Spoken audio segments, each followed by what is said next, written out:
Hello, and welcome back to the Survivor's Mic podcast. I'm your host, Posh, and I'm excited that we're on episode 15.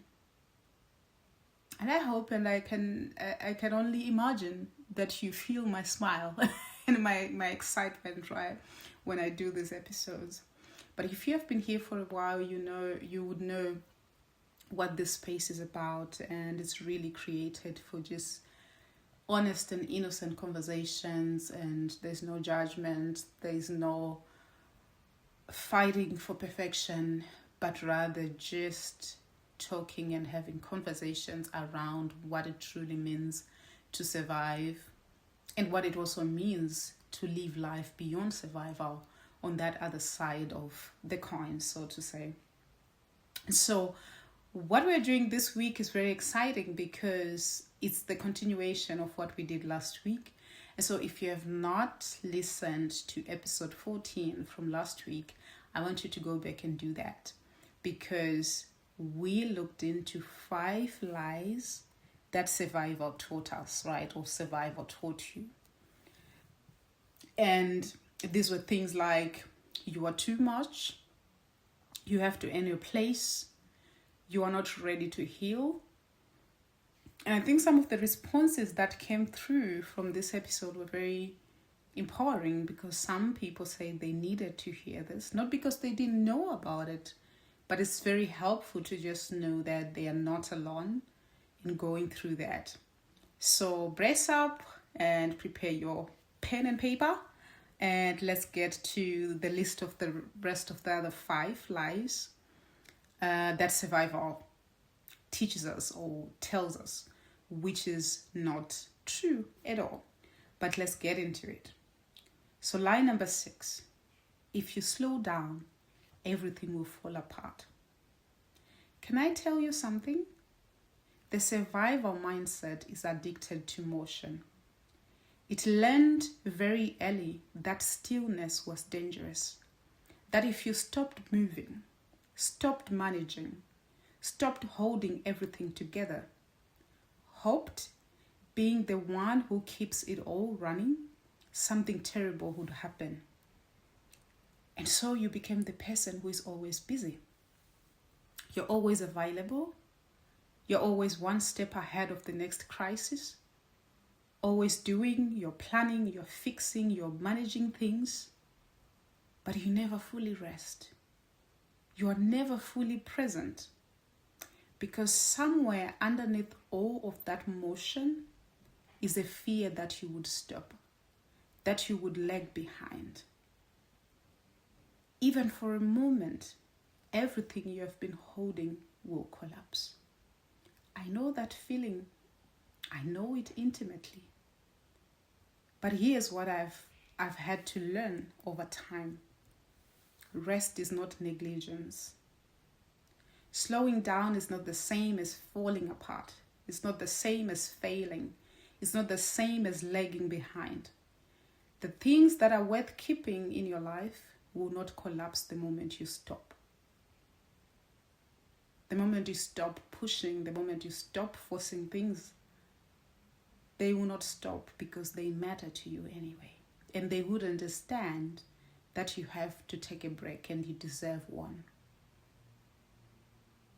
And the ones that do, whether they're people or, the work that you do, anything, maybe, or just maybe, they were never as stable as the busyness made you to feel.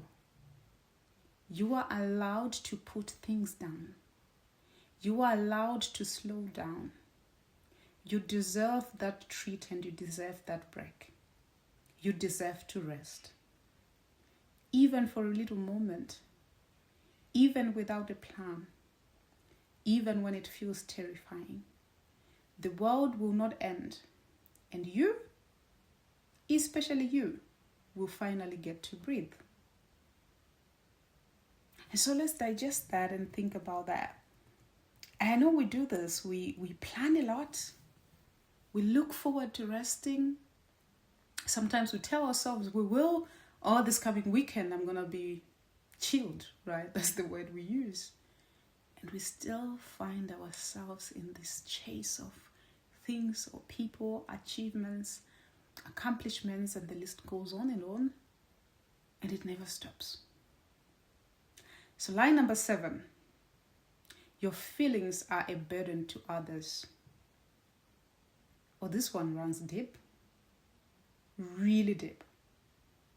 And so many of us learned to manage our emotions privately, to process things in silence, to show up composed and capable and fine and able and keeping our composure, behaving around people.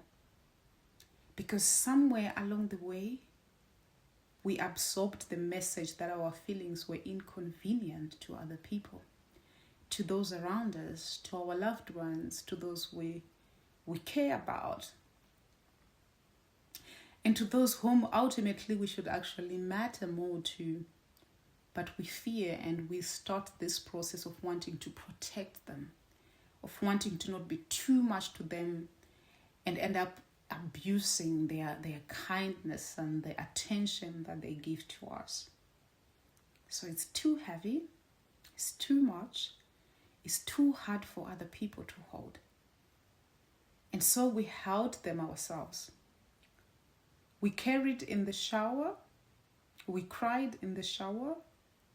On heavy shoulders, we had these thoughts and these ideas that we are too much for others. We processed these thoughts at 3 a.m. alone. We stared at the ceiling longer than usual, going through this process of these thoughts and trying to find a place where they belong, just not in the face of those whom it might end up being too much for.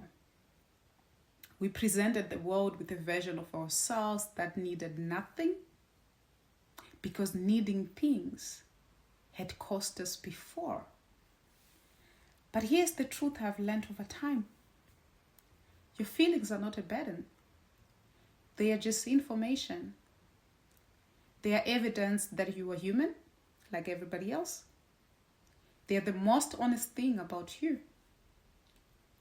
They are the most trusted type of data that anybody who cares and is around you should pay attention to and be able to understand you better.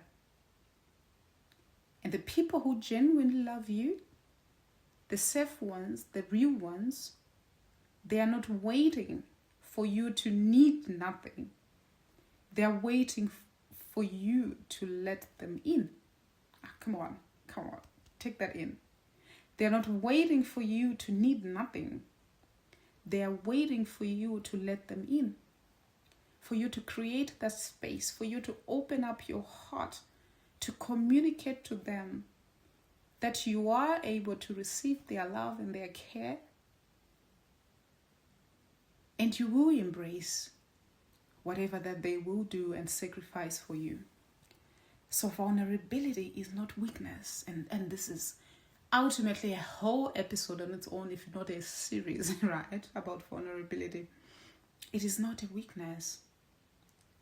It is the doorway through which real conversations walk, through which real conversations exist, and they even coexist with your fears communicated to your loved ones. You do not have to carry everything alone. You were never supposed to. You were never created as a human being who is an island. You coexist with others, and you coexist with those whom are dear to you and who love you the most. So embrace that. And that gets us to line number 8. And this one I want you to really sit with. Line number 8. This one I really want you to sit with. You are defined by what happened to you. Oh, Jesus, help us. This is one where imposter syndrome kicks in. We know this one, right? But let's read it out again. You are defined by what happened to you. The survival mindset builds an identity around the wound. This is deep. The survival mindset builds an identity around the wounds. And it makes complete sense. When something happens to you early enough, especially in your childhood, deeply enough, painfully enough, it can start to feel like it is simply you who are. It is simply who you are. The one who was abused, the one who was abandoned, the one who was never chosen, the one who things happen to. You start to introduce yourself through your pain without even realizing it. The story of what happened becomes the story of who you are. Can we just take a moment to think about how crazy it is, especially when it comes to the issue of shame, which is something we have to talk about on a different episode. Is it not crazy that somebody who molested you 10, 12 years ago, somebody who abused you, somebody who mistreated you, they get to move on and live their lives without shame, and you are the one who carries it, and yet you were just a child, even if you were a grown-up person? That is crazy to me. Every time I try to think about it, I find it to be crazy. Why do we carry these burdens? Why do we carry the shame? Why do we carry the embarrassment of what happened to us as if we are the ones who did those things to ourselves? Am I making sense? I hope I am. And I don't mean to preach here. I used to be a preacher in my younger years. But anyway, let's get back to what we were talking about. Right? So you start introducing yourself, according to, what happened to you, not who you are. And these are two different people, ultimately. But I need you to hear this clearly. What happened to you is part of your story. It is not the whole of it. That was prior survival. And now you're most likely beyond survival, or you're still surviving, which is ultimately okay. But you cannot afford to be defined by that which already happened in the past, especially if you had nothing to do with inflicting all those pains on yourself. And even if you did, we are human, we make mistakes, and we move on, right? So you are not your trauma.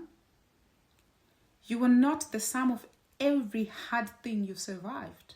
Absolutely not. You are a living, breathing, continuously becoming person. And no single chapter, however painful it was, however defining it felt at the time, gets to be the title of the entire book, which the book is your whole story of your life. This is quite interesting. There is nothing of all of that gets to make a whole conclusion of who you are. They've been conversations lately about, these great soccer players. I'm not well versed with soccer. And one of the big names lost, I think. And people made so much noise over, we always knew he was not all that. And I'm like, no, hold on. Hold on. Stop right there. All these years, this individual became a name globally, not only in their village. How do you get to take this single scenario happening in 2026 and you rub off everything else that he ever did in his career? There's the same scenario here. Your childhood, or that one moment where your partner mistreated you, or they molested you, or they betrayed you, it cannot ultimately rub off everything else that you ever did in your life, and you felt like you were proud of yourself. You are more than what was done to you, either by other people or by yourself, because we do this thing where we are so good at punishing ourselves over and over and over again. which again is another episode. There's going to be a lot of episodes that they're going to, But what am I saying here? You are more than what was done to you. So much more. If you really do an audit of your life, you will realize there's so much goodness and there's so much beauty in this thing that's called your life. In your case, your life, and in my case, my life. That the single moments of abuse, the single moments of trauma, they don't ultimately get to define who we are ultimately. All right, let's get to line number 9. Asking for help means you have failed. Jesus, this is quite unfortunate. But at the same time, we can't afford to not talk about it, right? So survivors are always the most fiercely self-sufficient people you will ever meet on this planet Earth. All sufficient, all round, independent, right? They need nobody. And I say that not as criticism. I say it as someone who understands exactly where that comes from. So when the people who were supposed to help you did not do that, the people who were supposed to protect you as a child couldn't do that for you. The people whom you ran to and they could not show up for you. When you then go and ask for help and there's dismissal, or it feels like a punishment, or there's simply silence and there's nothing, they don't help you at all. You learned to not need anybody. You learned to not need anyone. You figured things out yourself. You became the one who never asked for anything. The one who managed it all. The one who looked capable, even when they were barely holding on inside. And I know this one. This is so me. I'm not even trying to, in this very moment, I'm talking to myself. So over the years, you realize, okay, if you probably grew up in a dysfunctional family like I did, you just know I'm on my own. And maybe, once in a while, my brother or my sibling will kind of like fight for me. But ultimately, I'm on a solo journey of figuring out life. It is even more painful if you're a teenager, if you're a girl child growing up somewhere in Southern Africa like I did, and you're trying to just go through life, right?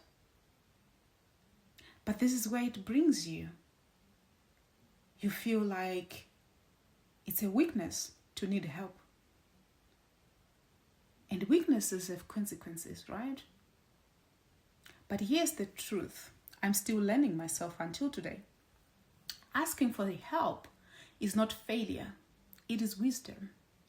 Seeking counsel. If you're a Christian, you would know how many times the book of Proverbs and Psalms, which is, father and son filled with wisdom who wrote the 2 books, how many times they spoke about the wisdom in a person who seeks counsel from wise men.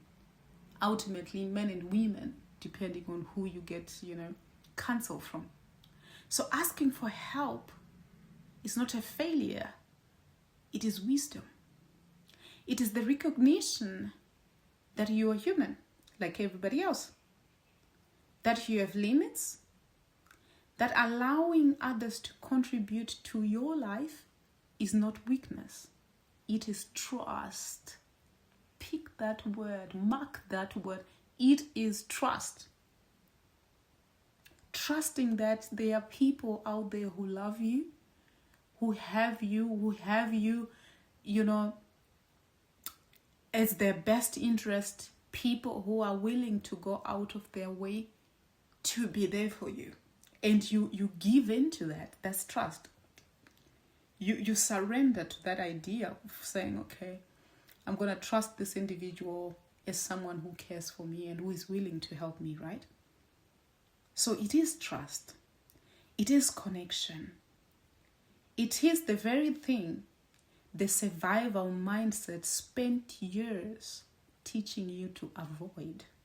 And we had this conversation. If it took us so many years to train our brain to be so negative, to be in survival mode day and night, 24/7, we can still train our brain to think about all these good things. We can still teach and train our brain to trust people, to connect with people, to ask for help, and to understand that we are not too much to anyone. Our feelings can be considered and can be communicated with wisdom and emotional intelligence, and they can be received by the recipient. I hope I'm making sense, huh? So going to therapy is not failure. And I'll say this, to my community, Black people, please, let's go to therapy. It does not mean we have failed. There's a reason why we have professionals. Let's do that. I started that 2 months ago. It's going very well for me, right? Community, being part of a community is not a failure, like I've just spoken right now to my people, right? Calling a friend at 2 a.m. is not failure. If you need them, you gotta call in for help. These are not signs that you couldn't manage your situations. These are signs that you're no longer managing on your own or alone. And that is growth, my dear survivor. That is you living beyond survival. Because when you're still in survival mode, you were convincing yourself that you are enough on your own, that you are sufficient, that you can fix it, that no one can get to hear about this, otherwise they will think you're weak. But living beyond survival is you acknowledging that you are human, and when you hurt, then you're hurting. You don't ignore those feelings. And when you need help, then you will call in at 2 a.m. and you will seek help, right? So let's get to line number 10 before I keep on preaching all day today. And line number 10 is this. This is the deepest one. The quietest one though, however. And the one I almost didn't say out loud. The one I almost forgot. You don't deserve good things.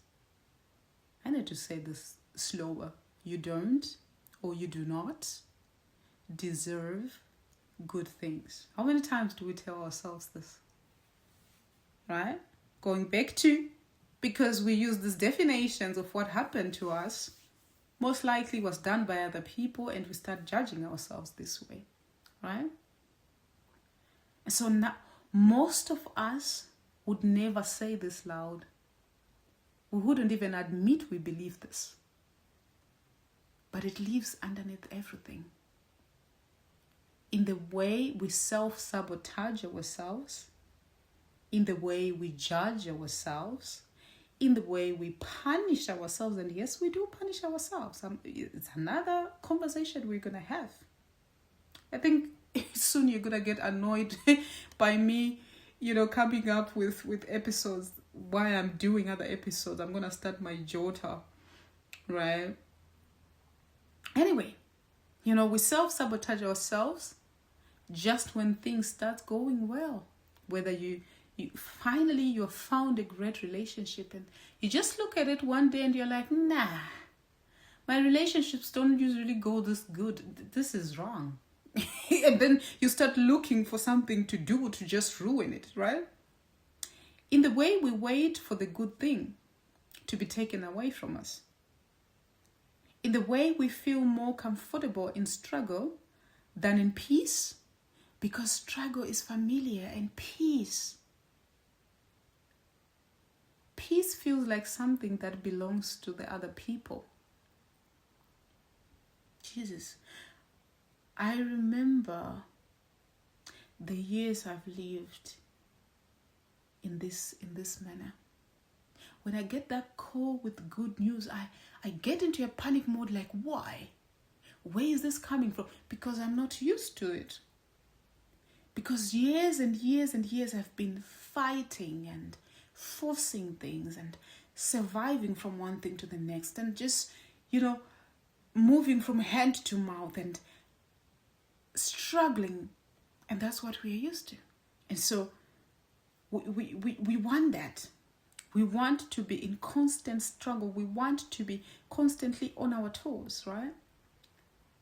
So the belief that happiness, that love, rest, success, inner peace, anything good, these are things you can work towards, but never quite settle into.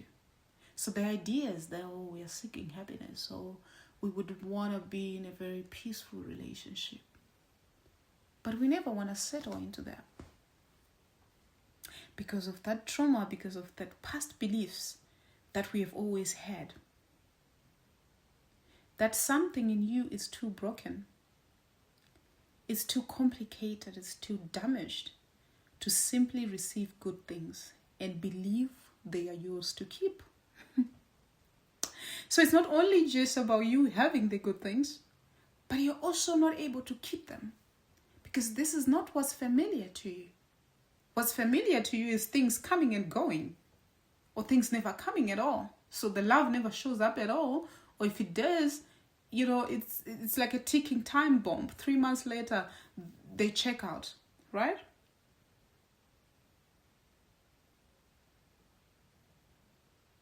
So that lie has cost so many of us in so many ways. So I want to say this clearly as I know how. You deserve good things. You and I deserve good things. Not because you've earned them, not because you deserve them, ultimately by the idea of just feeling too special. No, that's not how you deserve things. Not because you have healed enough, not because you have proven yourself worthy through years of suffering. And we do that. We're like, okay, at this point I'm deserving because I've been suffering a lot. No. You deserve these good things because you're here. Because you're just human, like everybody else. I think I've said this way too many times. Because surviving what you survived did not make you less deserving of a full life compared to anybody else who didn't go through what you went through. If anything, it makes the good things more rightfully, more beautifully yours. And this is how you are deserving, just like anybody else. So let them in, open up your arms, open up your heart, and let all these good things come your way. Not later, not when you feel ready, not when you feel comfortable, not when you have tried to make it feel familiar than what you're used to, which is quote unquote struggle and surviving. Not when you've done enough work, but rather now. Guys, I appreciate you, and I hope this episode is something we're gonna be playing over and over again. I appreciate you. I love you actually, and I'm enjoying this. Keep the conversations coming, and let's see what we'll have in store next week. But in the meantime, let's brainstorm, let's reflect, let's think about our lives and see where we need the work to be done, especially what I called the mind work. So with that, I'm your host Posh, and I'll see you next week.